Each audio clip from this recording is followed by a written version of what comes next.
Hello বন্ধুরা, তোমরা সবাই কেমন আছো? আশা করছি সবাই ভালো আছো। আজকের মেনুতে আছে দেখো সয়াবিন কষা এবং সয়াবিনের ঝোল।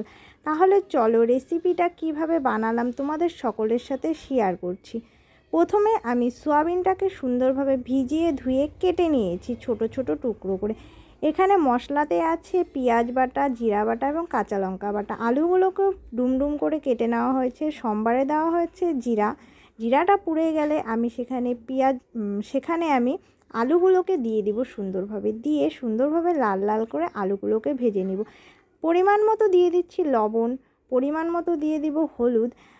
হলুদটা দেওয়ার আগে আমি একটু নেড়ে নিচ্ছি বন্ধুরা, দেখতেই পাচ্ছ তোমরা।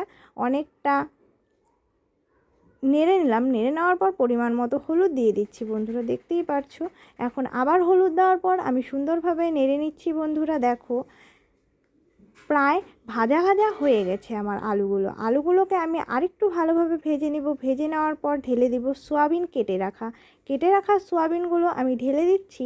ঢেলে দেওয়ার পর সয়াবিনগুলোকে আমি সুন্দরভাবে ভেজে নিব বন্ধুরা, দেখতেই পাচ্ছ। সয়াবিনগুলো ঢেলে দেওয়ার পর আমি সুন্দরভাবে নেড়ে নিচ্ছি। নেড়ে নেওয়ার পর আমি একদম লাল লাল করে সয়াবিনগুলোকেও ভেজে নিচ্ছি।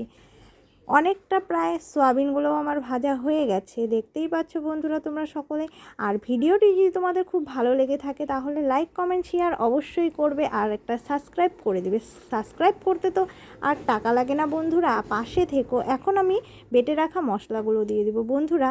আমার ভিডিও তোমাদের যদি খুবই ভালো লাগে তাহলে আমাকে একটু সাপোর্ট করো বন্ধুরা, দেখতেই পাচ্ছ। মশলাগুলো দেওয়ার পর আমি সুন্দরভাবে নেড়ে নিচ্ছি বন্ধুরা। নেড়ে নেওয়ার পর আমি মশলাটাকে সুন্দরভাবে ভেজে নেব বন্ধুরা। দেখো একদম কষা কষা করে নিব। মশলাগুলো ভেজে নেওয়ার পর আমার সয়াবিন কষা একদম রেডি। একটা অন্য পাত্রতে আমি নামিয়ে নিচ্ছি বন্ধুরা।